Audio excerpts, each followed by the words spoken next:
Hello, hello, hello, and welcome to the Hope for Prisoners Tuesday Night Huddle Up. I am John Pond, the founder and CEO of Hope for Prisoners. I am so glad that you have carved out some time to be here with us this evening to huddle up. I want to give a big shout out to everyone who's joining here at the Hope for Prisoners Billy Walters Center for Second Chances. Can you give yourselves a big round of applause? Is that the best you can do? That's what I'm talking about. Also want to give a big shout out to our family and friends over inside Nevada Department of Corrections, Gene Conservation Camp, Casa Grande, and Southern Desert Correctional Center, Unit 12A. Can we give them a big, gigantic round of applause? That's what I'm talking about. I would be remiss if I didn't give a big shout out to all our family and friends watching all over the world and the Hope for Prisoners Facebook Live page, who's watching on LinkedIn and the Hope for Prisoners YouTube Live. Can we give them a big, gigantic round of applause? And man, oh man, are you guys in for an absolute treat this evening with our special guest here, who is not too, not a guest in the sense that she hasn't never been here before. She's been here multiple times. You guys are in for a treat. But before we get going, we want to start off in the Hope for Prisoners fashion and see if anybody has any popcorn testimonies they like to share with us, right? Anything that somebody might have gotten a new job, somebody could have gotten baptized last week, anything, just popcorn. Everybody know what popcorn is? Popcorn means don't come up here and just pop real quick, right? But it looks like somebody's pointing over. Come on up, man. Oh, yeah, you got to. You got to. Was it something exciting you want to share? Oh, yeah. He said, yeah, no, yeah. Come on up here. Look over in the camera because I'm about to make you famous. Tell us your name and what is that you like to share with us? Well, I'm Marquise, but I've been struggling to get these jobs or whatever, but I just knocked the delivery job for Amazon. Oh, give him a hand, man. Outstanding. He said he got plugged in over at Amazon. That is fantastic. Step on up. Tell us your name and what is that popcorn testimony you'd like to share? My name's Jason. Jason! No. I just got started at National Technical Institute. Thanks to you guys here. I appreciate it. NTI, man. NTI. What are you doing? HVAC, electrical, plumbing. HVAC. That's what I'm talking about, man. Give him a hand for that. Give him a hand. Any other testimonies if you are inside Nevada Department of Corrections, you waited too long, but I'm going to circle back to you. But right now, we're going to go into Nevada Department of Corrections. Please step up, tell us your name, and what is that popcorn testimony you'd like to share? Yes, hi. My name is Victor Casillas. I just want to say I'm very thankful, and I was always told that count your blessings, and I feel like being in the program, being in a mentorship program, and finally starting able to do the vocational.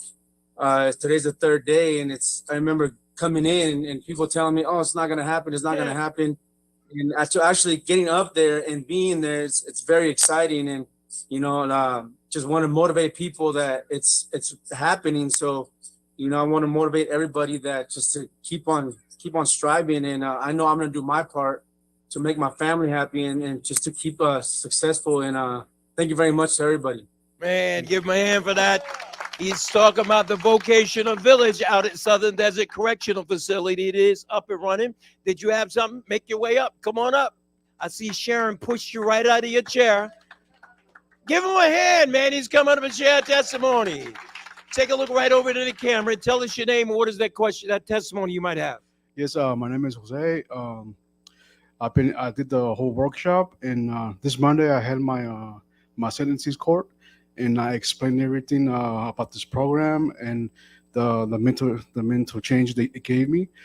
And my sentences was they gave me probation. Oh, give him a hand for that, man. Outstanding. That is outstanding. That is outstanding. Come on, make your way up. You better come fast. We're running out of time. Clock is ticking. Give him a hand. Give him a hand. What's up, boys? Tell us your name and what is that popcorn testimony you might have? Cheri Irons, and I'll be starting CDL, truck driving. Oh, give him a hand for that. Give him a hand. Good job. Good job. Man, those CDL guys are making some really, really, really good money. Come on, pásale. How you doing, man? Right over in the camera. Tell us your name. What is that My name's Armando. I've been out for a month already, and I start my first job on Saturday. And Where you working at? At the Mandalay Bay Convention Center. Whoa! Give me a hand for that. That is awesome. That. Okay. So you're working with some fellow hopefuls. Good job, man. That is so. But that is absolutely amazing. We're going to go back into Nevada Department of Corrections, Southern Desert Correctional Center. Please step up. Tell us your name and what is that you'd like to share. How you doing, John? My name is Malik, and I just appreciate you and the powers that be that giving us this chance at Vocational Village. I could tell my mom and I could tell my family that I'm a future Mason. You know what I'm saying? That's right. I appreciate you for that. That's right. Yeah, give him a hand for that. Give him a hand. That is awesome. We're going to go into Casa Grande Transitional Facility. Please step up. Tell us your name and what is that testimony you'd like to share. My name is Kat. I just wanted to share that in about 3 weeks, I graduate from Culinary Academy, and next month I expire and I'm done. Oh, that is outstanding. Give her a hand. So very, very, very proud of you. That is absolutely amazing, amazing, amazing. Was there somebody else? Oh, come on, step up. Clock is ticking. Tell us your name. My name is Lamont Boulder. Man, I'd have been under a bathroom sink, a kitchen sink, tomorrow toilets, and it's going down, man. Yeah. Plumbing, man. Plumbing, man. Love it. Thank you. That is good, man. That is good. Man, man, man. That is so exciting. Isn't that some good stuff? I want everybody to say that's some good stuff. All right. So now what I want you to do is I want you to look at the person next to you and say, get ready. No, say it like a meeting. Say, get ready. Well, I don't see anybody. Oh, yes, I see him. I see him. I see him. Let's try it one more time. Say, get ready. Say, this is going to be good. Hey, before I read her bio and turn it over to you, and again, you guys in for absolute treat, we're going to go before the Lord in prayer and ask him bless this time. So, Father, we just come before you this evening in the name of Jesus. God, thank you for this day. We thank you for this opportunity for all of us to be able to gather here. God, in your name, we invite you into the midst of this huddle up and ask God that you huddle up with us. We lift up our speaker to you, Cheri Garcia. God, we thank you for her being able to carve out some time out of her busy schedule to spend some time with us. God, we just ask you to illuminate every gift, talent, and ability on the inside of her, Lord God, so that as she shares what it is she's going to share with us this evening, God, we will be able to receive it for the intended purpose for which she is sending it. We love you, worship you, and pray this prayer in the Master's name of your Son, Jesus Christ. In Jesus' name, everybody said, amen. All right, now say, get ready. It's going to be good. I'm going to read her bio, then I'm going to turn you over to you. I'm talking about my dear friend and sister, Miss Cheri Garcia. Cheri Garcia is nationally recognized recovery advocate, investor, and an expert in second chance hiring. She consults with companies ranging from small businesses to Fortune 500 corporations on second chance hiring and diversity initiatives. For more than a decade, Cheri has worked to help formerly incarcerated people and those in recovery find meaningful full-time jobs. In 2016, she launched Cornbread Hustle, Inc., the first staffing agency focused on second chance job opportunities. Cornbread Hustle has placed more than 2,500 eager workers in jobs around North Texas and the USA. In 2021, Cheri was recognized as a social innovator of the year by the United Way of Metropolitan in Dallas. She was also named the D CEO 40 under 40 list that same year. In 2022, Cheri created a 12-week Starting Over program, an interactive video series available to inmates in prison nationwide. Cheri unashamedly shares her struggles with addiction to methamphetamine and alcohol and how she overcame these challenges to serve and inspire others. She's also an investor in recovery-focused business owned by people who have overcome their own addiction issues. Cheri, Cheri's additional experience includes working as an inventor, a marketer, and a public relation specialist. If you guys would please put your hands together for my dear friend, Miss Cheri Garcia. Cheri, welcome to the Huddle Up. Hey, everybody, and congrats. I heard all of your testimonials. I particularly liked the guy that said, I've been under a sink and tomorrow I might be in the toilet. So congrats on your plumbing career. So everything that he just said about me sounds like a whole bunch of accomplishments, and that was a really long bio. And sometimes even hearing that stuff, I'm like, is that really me? Like, did I really do all that? Because guys, I did not have a bright future ahead of me. I don't know if y'all can see this, but that's me in an orange jumpsuit right there. And the picture to the right of it is me now.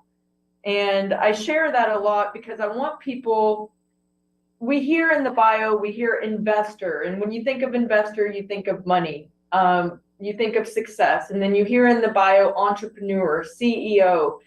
And I will tell you guys that even in my height of addiction, of alcoholism, I was still able to be a CEO and entrepreneur. So those titles are not really, the titles don't mean anything, is what I'm trying to tell you.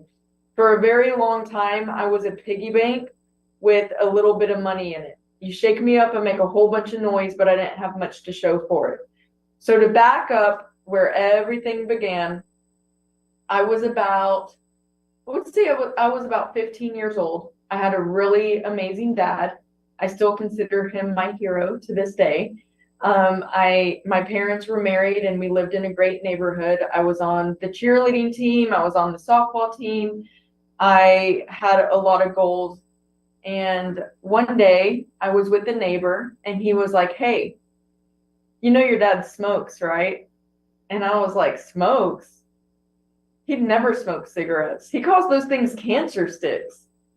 Because my dad was a really like by the book kind of guy. And he was like, no, he smokes. And I was like, weed? I was like, no, he'd never do that. He's anti-drug. He was like, no, I'm not talking weed. And he was like, ice. And I said, ice? What's that? He was like, meth.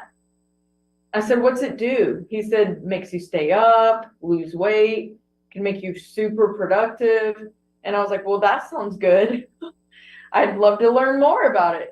And I was like, but I'll just let you know that my dad would never do drugs. And he was like, Cheri, it's 11 o'clock at night and your dad's mowing the lawn and it's raining. Your dad is smoking meth.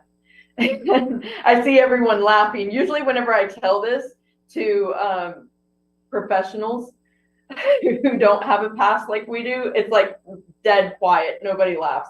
And if there's like one person that laughs, I'm like, oh, I can tell, who knows. But yeah, that day I set out on a mission to try meth. And I found it and I tried it. I worked at Golden Corral at the time, so it wasn't hard to find somebody that knew somebody. And I was instantly addicted. And not only addicted to the drug, but addicted to trying to earn my dad's love. I don't know if you guys know anything about codependency, but I quickly found myself in a very codependent relationship with my dad.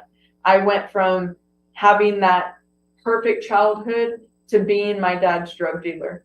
Because, I mean, I told you guys, no matter at what point in my life I was in, I was always an entrepreneur. So it just wasn't always fueled the right way.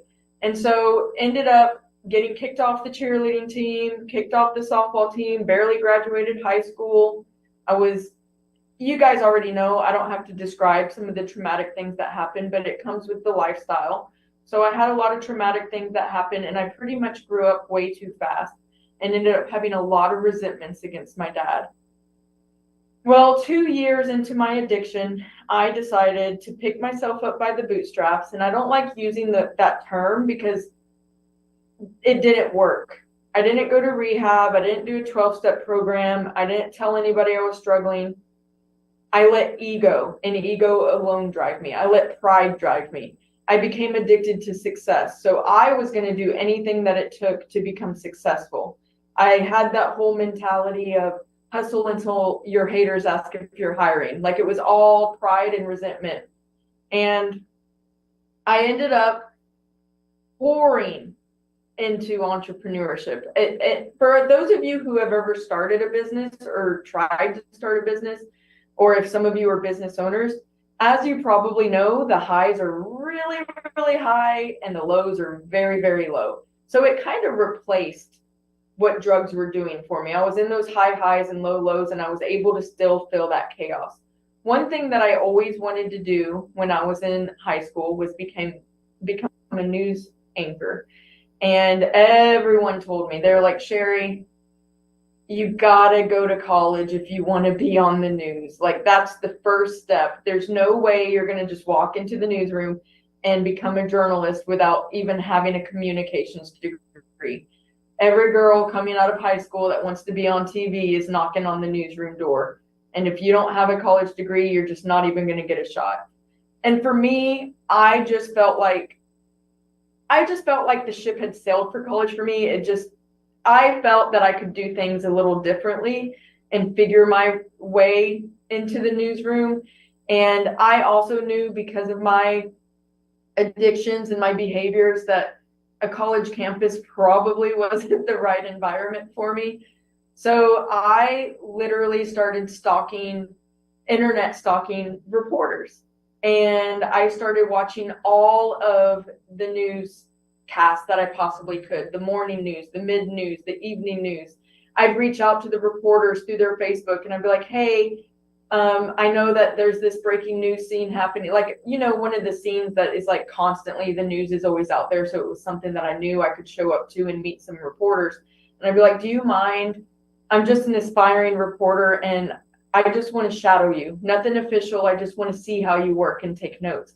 And so I kind of, in my own living room, through years of trying to get connections in the newsroom and practicing doing my own news stories, I was kind of creating my own college, and I was self-teaching myself. And so eventually I ended up getting so many different opportunities to practice my news stories, and I created a demo reel.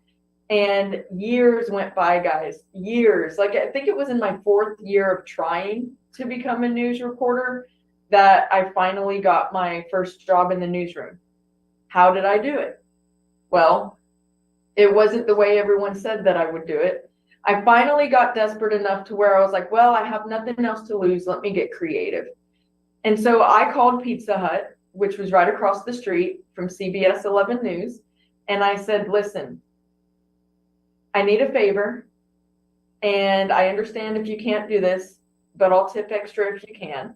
I said, if I fax you my resume, this is back when you still faxed. I said, if I fax you my resume, will you print it out and put it face down on a pizza box and write on the back of it, if you hire me, I will deliver.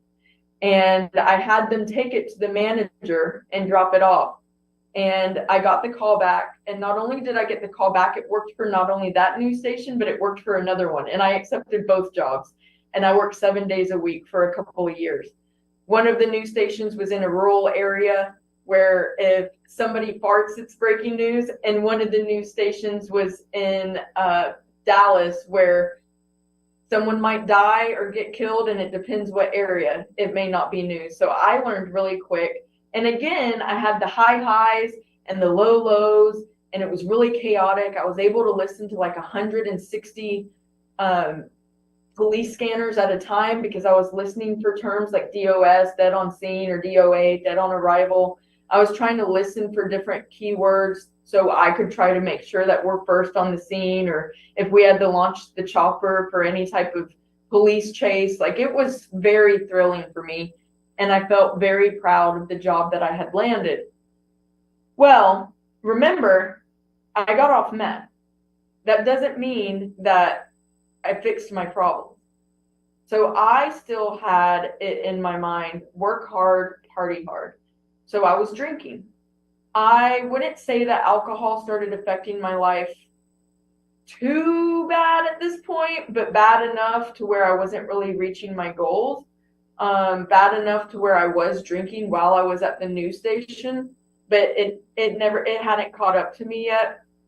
As I was working in the news station, I had decided to invent a product. I was working the overnight shift and I invented a tanning product.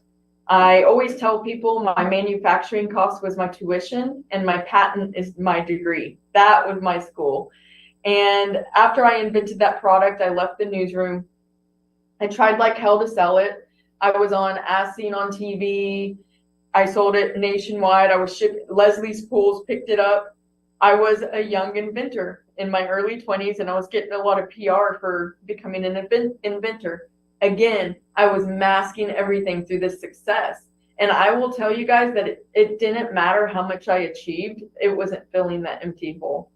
So as I continued to share my story as an inventor and get all the opportunities that I was getting, I finally ended up opening up to a mentor.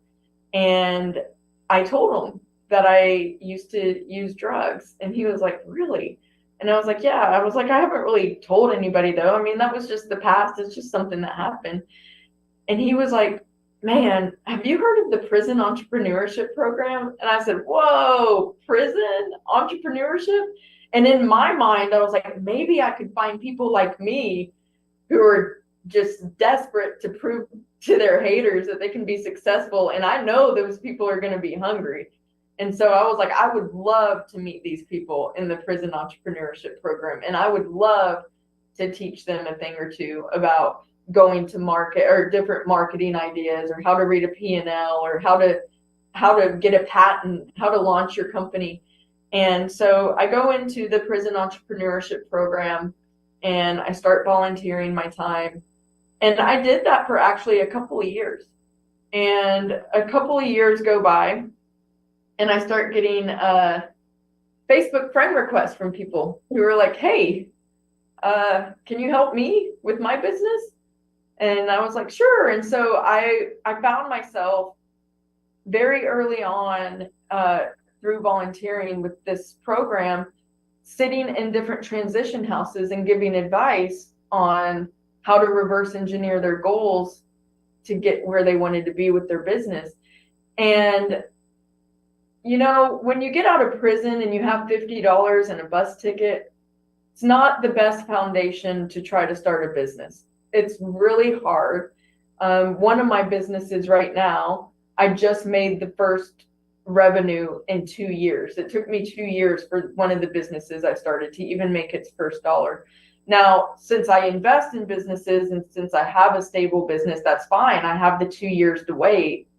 But when you're getting out of prison, you don't really have 2 years or 3 years or sometimes 5 years to wait till you start seeing a profit. And so one guy that got out of prison, he was like, yeah, well, I'm just going to get this job. And he just sounded so like not excited about it. Not like you guys are excited about your jobs. He sounded really down in the dumps about this job. It was a busing job. And I think he was going to make about $8 an hour. This is about 10 years ago. Today, $8 an hour would never fly. But back then it was an entry-level job for him that he could accept. And he just said, you know, Cheri, I have so much more skills. I have so much more to offer than this. Like, I'm going to take the job because I need it, but I don't really want it. And I said, well, why are you picking that job? And he said, well, I'm a felon. Everyone told me that I have to take whatever I can get because I'm a felon. And I was like, well, one time everyone told me that I couldn't get a job in the newsroom because I didn't have a college degree. I said, you just got to get creative. I said, what do you want to do? What do you love to do? And he said, I love art. And he showed me some of his drawings. They were amazing. He said, Cheri, you know those murals that you see when you drive by on buildings? He said, I could do that. I want to do that. And I was like, okay. So I got a computer and I pulled up Google, which, by the way, he had never even used Google before because he had done 20 years in prison. And I just typed in Dallas Mural Painting Company. And the first company that came up, I went to the contact me and I dialed the number and some guy answered and I said, hi, My name is Cheri. I'm calling to see, is the owner around or is the owner available? He was like, this is him, because I guess it was a small business, and it went straight to his cell phone. And I said, well, I know this is really random, but I'm sitting here next to this guy who is an amazing artist. And I've looked at some of your work online, and I'm looking at his work right now, and it is definitely comparable. And he is interested in working for your company because he really wants to get his foot in the door and really hone in on his craft. And he's looking at me just nodding like this while I'm on the phone with the guy. And I was like, and tell you what, he's willing to take $10 an hour. And, you know, Benny was excited because he was about to accept $8 an hour washing dishes. And so Benny's just sitting there looking at me like, yes, yes. And the guy goes, okay, what's the catch? And I said, well, he just got out of prison for attempted murder, but he's a big old teddy bear. You'll love him. Said, in fact, if you want to interview him, I'll meet with you, and we can meet at a Starbucks at a public place. And if you don't hire him, no harm, no foul. It will just really help him to have his interview critiqued. And then if you hire him, then great. It'll be a win-win. So me and Benny went to the interview, and the guy hired him on the spot. And I will tell you guys that 5 years, but within 5 years, Benny was making 6 figures, and he did have his own business. So Benny today has an amazing career. We're still friends. So it's been really cool to watch his career advance. But that was the day that I decided, I really liked doing that. That felt good. I'm going to see if I can do that some more. So I was like Oprah, going to transition house to transition house. I was like, you get a job, you get a job. What do you like to do? And it like kind of became a game to me where like I got this euphoria just to pick up the phone and sell an employer why the person next to me was so great. And so remember I told you guys that I picked myself up by the bootstraps and I didn't really do any of the work on myself? Well, let me tell you guys, as I was helping everybody, I was drunk. I was definitely in alcoholism, like active alcoholic. I was a great entrepreneur that helped others reach their goals, but I was a terrible leader. You know, I'm coming in, like I actually was selling what I had accepted for myself because I thought it worked. I was going around teaching everybody how being successful is going to fix their problems while I was swaying and slurring my words. So I definitely wasn't a great leader. I wasn't someone who would walk the walk. Looking back, I was pouring into other people while filling myself up with alcohol. I think I was looking to fix people so I could avoid fixing myself. But I continued on anyways and decided to actually start my staffing agency. I woke up hungover one morning, laying in bed with a negative bank account. And I thought to myself, well, for the last 30 days, you literally ran from transition house to transition house to transition house, helping people get jobs, but yet you don't have one. And I was like, wow, that's dumb. And so I decided to do what I taught Benny and what I did for everybody else. I went to Google myself and I typed in how to start a staffing agency. And it was a 10-step WikiHow. It was like, step 1, you're going to need a factoring company. And then I was like, Google, what's a factoring company? Step 2, you're going to have to sell to HR professionals. Google, what does HR stand for? Like I literally knew nothing about staffing. I knew nothing about running payroll. I definitely knew nothing about, I knew a little something about helping people, but I knew nothing about leading people, but I still went forward with it anyway. I started the agency. While I was CEO of this agency, I got pulled over for a DWI in the middle of the day. And that was the picture that I showed you guys of me in the prison orange. And it still took me a whole year after that arrest to decide to stop drinking. I literally would not let it go, guys. Drinking was like my blankie. Drinking was my binky. Drinking was the only comfort that I had because I didn't want to face the trauma. I didn't want to face the disappointment. I didn't want to face the hurt. I didn't want to face that I lost my dad, my hero, the man that I loved so much, to something that he felt was more important than me. That's how I felt at the time anyways. The resentments, the choices I had made, there was just so much I didn't want to face, and alcohol allowed me to not really have to face it. But you know, when you sweep stuff under the rug, eventually you're going to trip over it. And I was starting to trip a lot. And so I don't have time to get into my choice of getting sober and how that went down, because I want to get into some real tasks that you guys can do to find your dream job and how to begin the career of your dreams.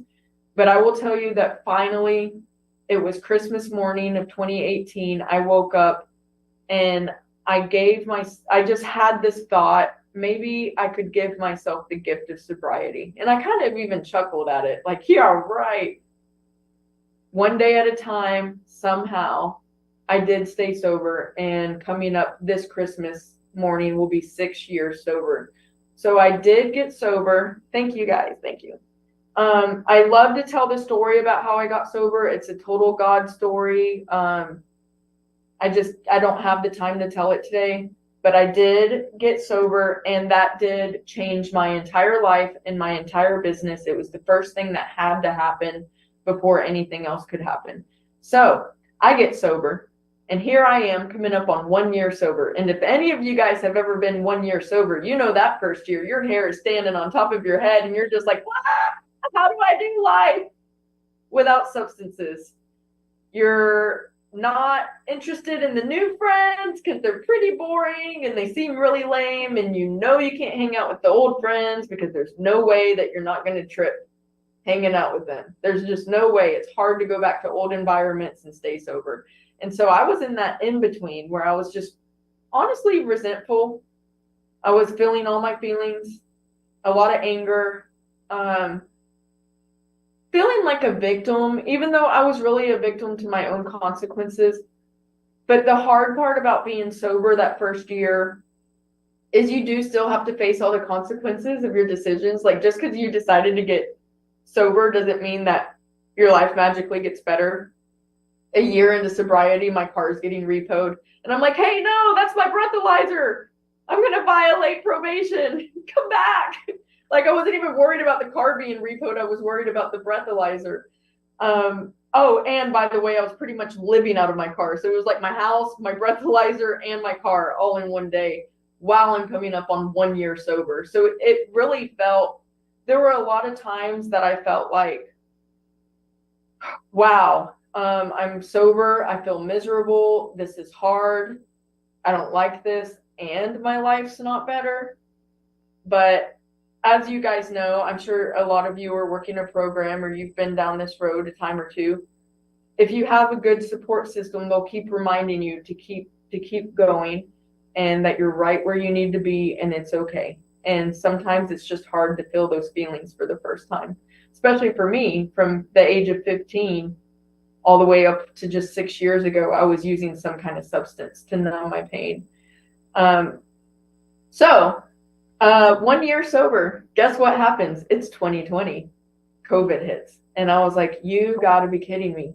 I'm barely break even. My company has, I'm just 1 year sober, so my company hasn't really made any money yet. I'm doing side hustles. I'm trying to figure out a way.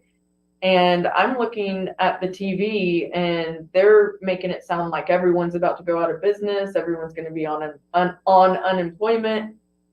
And so I really believe it was God that gave me the idea, because it came out of nowhere and I had it with such conviction. But I got on a Zoom call with all of my employees who I had hired from prison. And I was like, look, guys, I didn't hire you just to pull the job back away from you. Like, we're going to figure this out. I was like, are you afraid of COVID? I was like, because I'm not. I put a lot of stuff in my body. Like, I'm down to work. If you're down to work, I'm down to work. I'm sure all the stuff that I've put into my body. I'm sure my immune system can handle this.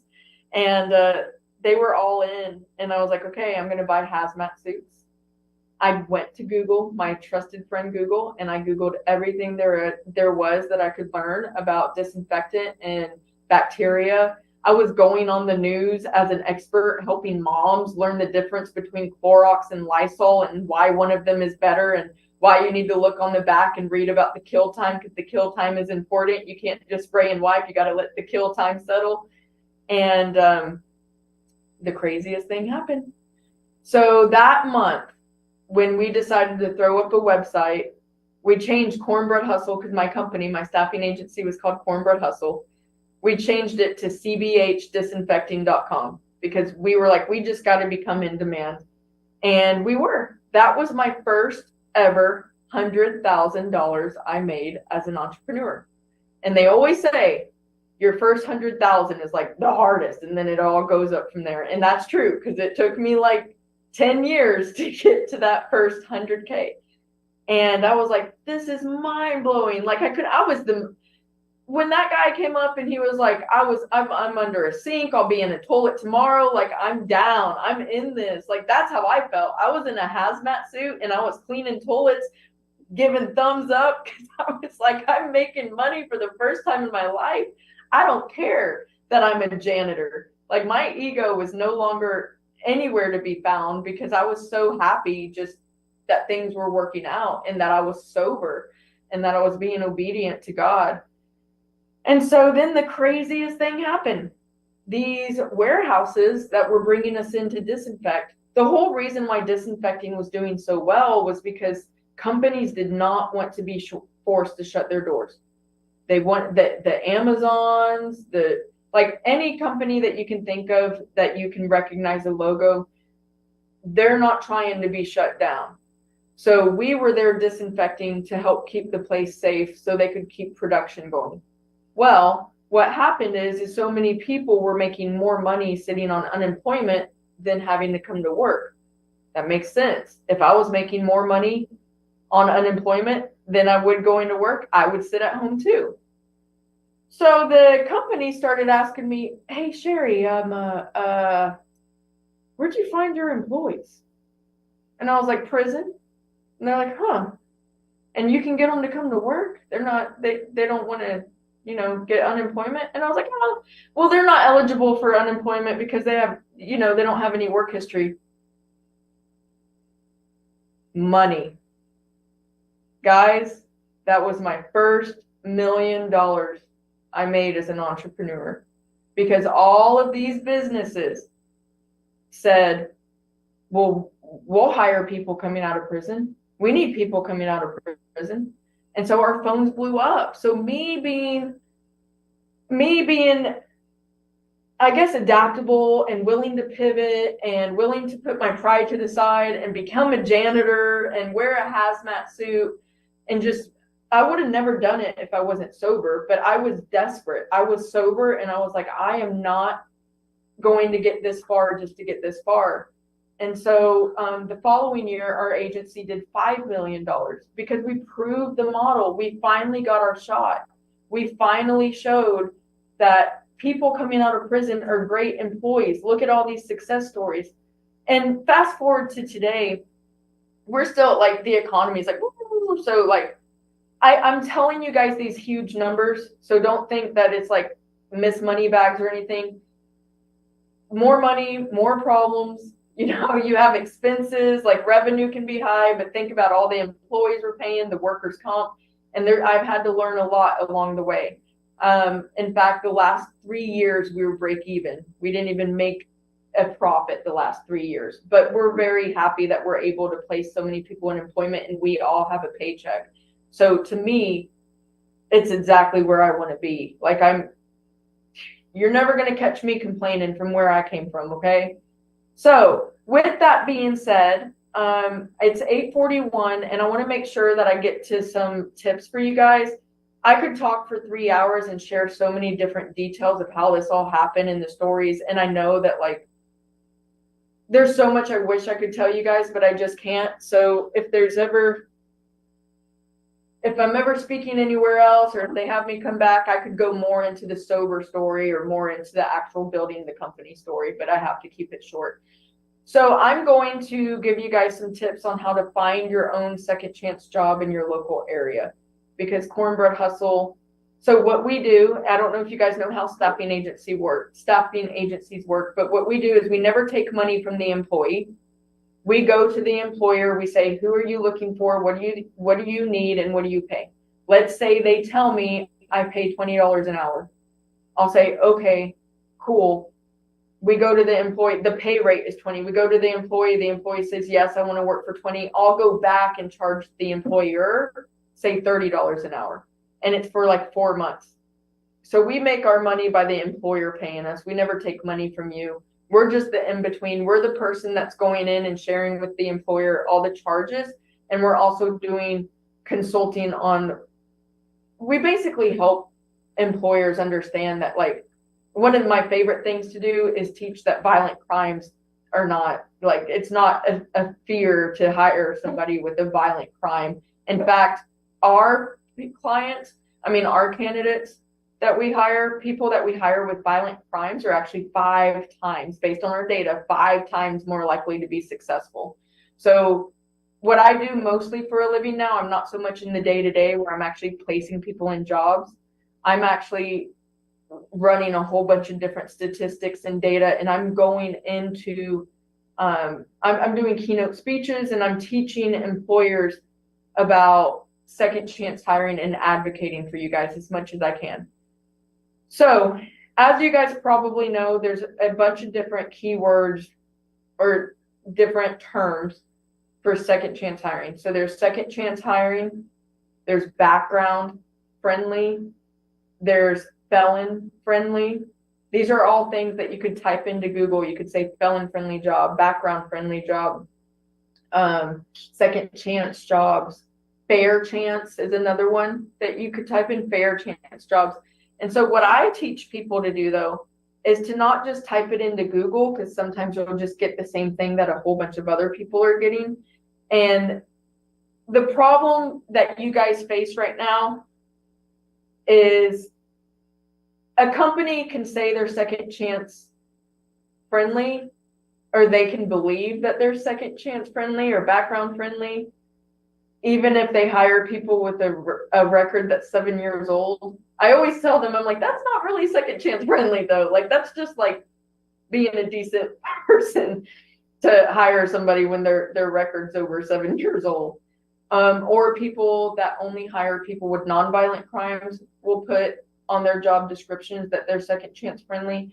And that can be really discouraging, I know, to see that on a job posting and then go apply and go through the whole process. There's also something called ban the box, which you guys have probably heard about. I think it's actually hurtful for our community, because ban the box simply means that they're not allowed to ask you if you have a felony. That's it. But they're still allowed to not hire you if you have one. So I think that's worse, because you actually spend your money getting on a bus or getting an Uber or your gas money to get to the job interview. You get your hopes up, you do the job interview, you get the job, and then they terminate you when your background comes back. I think that's worse. So we really advocate for you guys and tell companies, please put in your background, in your job descriptions, what the background is that you're willing to hire. But I go to news.google.com. So instead of just putting in google.com, type in news.google.com. And you can type in those keywords like second chance jobs, background friendly, any of those things. Now, what's going to come up are companies that have been in the news for their second chance hiring efforts. This makes a really big difference, because these companies are the ones that are bold enough to tell the world about it. And usually if they're bold enough to tell the world about it, somebody in that company has a similar story to perhaps your story or my story. And it's much easier to get your foot in the door for a company like this, because they already believe in second chance hiring. You're not selling them on a new idea. Another thing that I would really suggest for you guys, just like I picked up the phone and cold called that small mural painting company, you want to go after the smaller companies. I see this list floating around all the time that says background friendly companies or felon friendly companies. And it has lists like, it's like Home Depot, Lowe's, and it's Chipotle. It's naming all these companies that are huge companies that have a lot of red tape. And it's not like the hiring manager can just love you and decide, you know what, I'm going to go against our policy and hire you anyways. I say go after the smaller companies that don't have the the red tape and all the policies. Another thing that you can do is, I'm looking at my notes here. So LinkedIn is very helpful. LinkedIn is literally, I will tell you guys that every penny of all the revenue that my staffing agency has made has come from LinkedIn. It's from people on LinkedIn seeing the stories of what we're posting. And they're reaching out and they're like, okay, this is very inspirational. I'd like to have you come in and do a presentation on second chance hiring. So I suggest to anybody coming out of prison to make a LinkedIn. LinkedIn is really powerful too, because the algorithm, so when you're in Facebook, let's say you make a post, only your friends are going to see that post and your friends will comment on that post. Same as Instagram, only your friends, only the people who follow you will see your post unless you use a hashtag and somebody search that hashtag to find you. Say like hashtag second chance jobs or hashtag, whatever you wanted your hashtag to be. The only way someone that's not your follower is going to find you is by searching and you popping up in their feed because it's relatable to their what they like. LinkedIn, what I really love about LinkedIn, let's say just one of you, any of you got out a week from now and you message me and you're like, hey, Cheri, I found you on LinkedIn. And just like you said, I made a LinkedIn page. I'd be like, awesome. What is your first post going to be?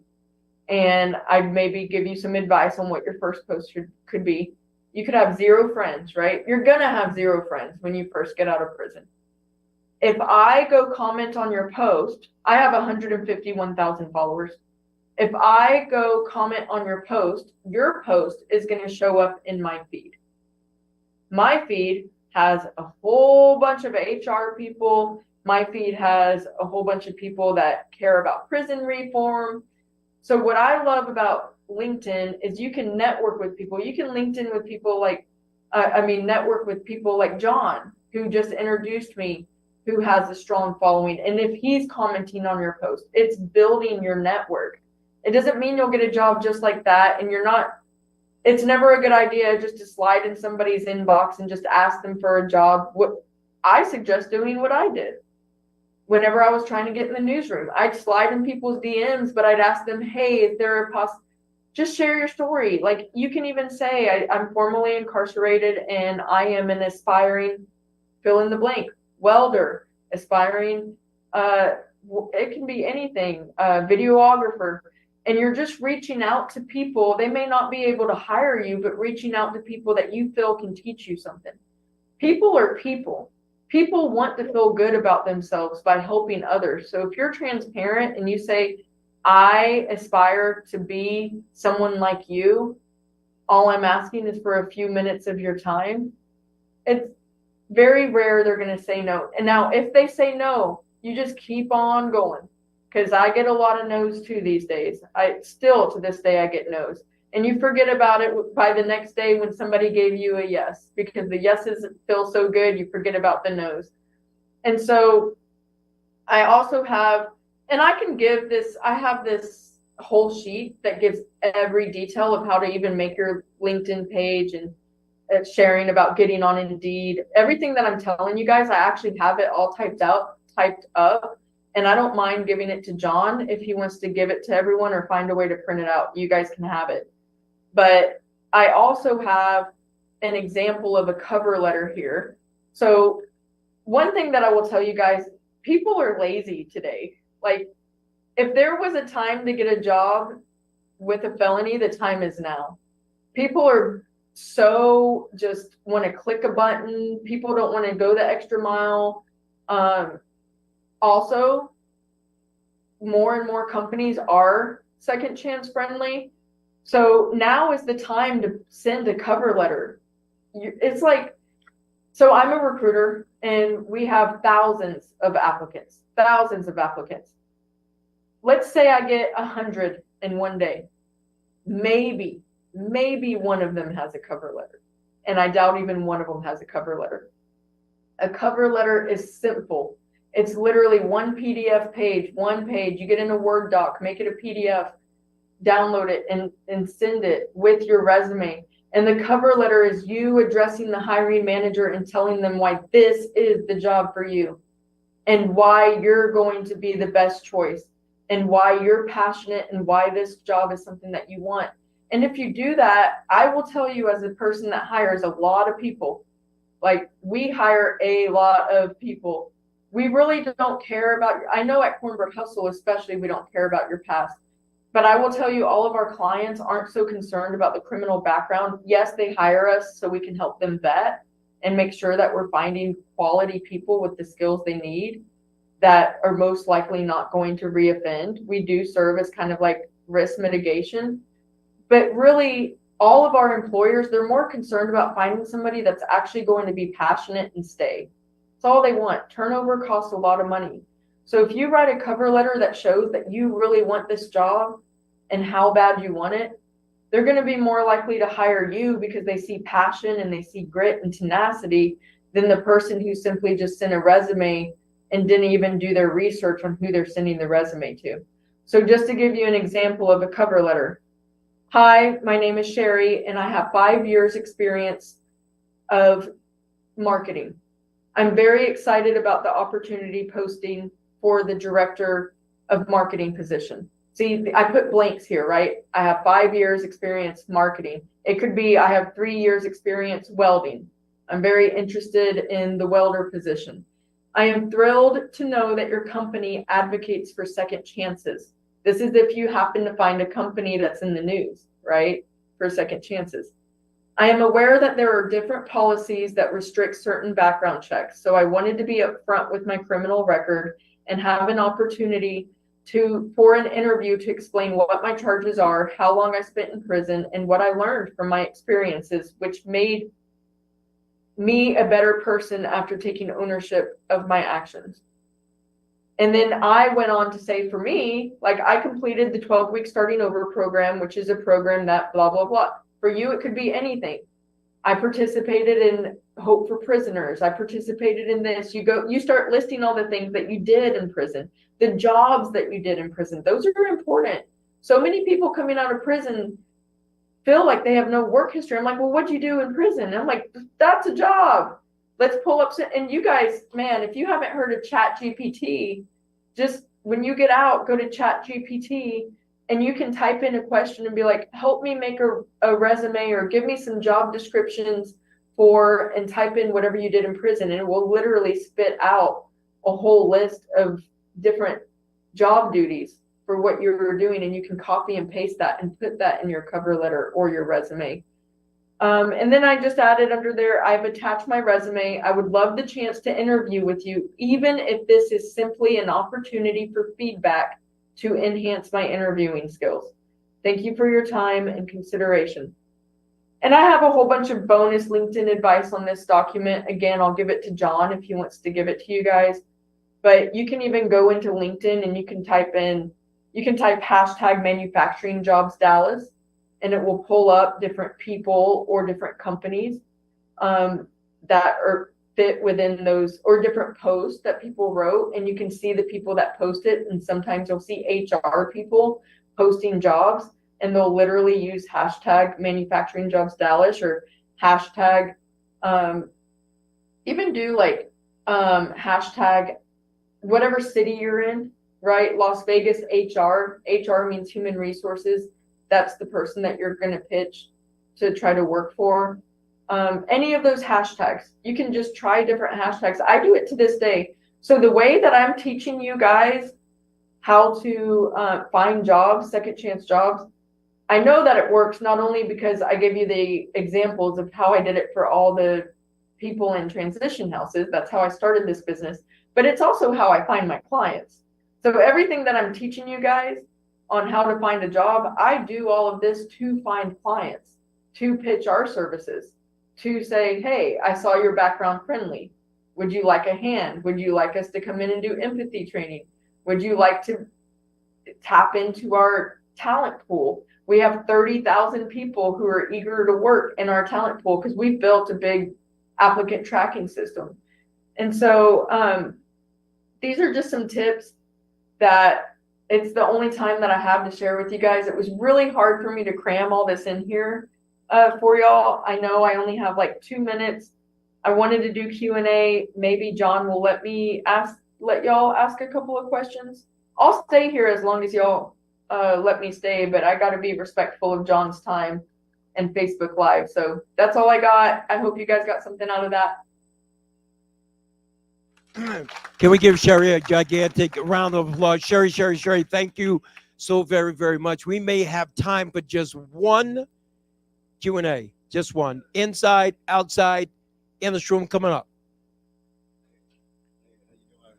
My name is Terry Luna, but I relate to everything that you've been through and kind of going through. Like as of lately, I've been investing in myself. As in, it's not a part of the Hope for Prisoners, but I watch a lot of web seminars, you know what I mean, on tax deductions, write-offs, acquisitions, marketing. I'm trying to get one podcasting, all this. So that way, when I do get into the business world, you know what I mean, I can be self-equipped and ready, right? So, with all that being said, I would love to get in touch with you because, that way you can lead me in the right way and help me build a brand, market it, and get it going, you know what I mean, if possible. I think he just pitched you, Cheri. I think he just pitched you. Yeah, see, he already took the leap. Yeah, I mean, of course. So just reach out. You can find me anywhere. My email, I'll tell you guys my email. It's Cheri, Cheri @cornbreadhustle.com. Anybody can email me anytime. Just tell me that you saw this session. Man, was she not amazing or was she not amazing?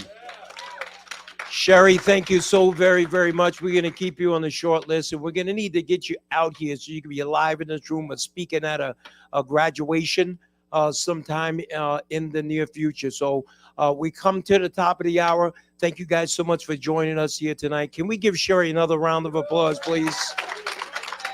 You are the absolute best. Be the absolute best. Want to say good night to everybody out in Facebook land, watching on the Hope for Prisoners Facebook Live, LinkedIn, and the YouTube channel. Saying good night to everybody over in Nevada Department of Correction, Gene Conservation Camp, Southern Desert Correctional Facility, Casa Grande, and everyone here signing off at the Hope for Prisoners Billy Walters Center for Second Chances.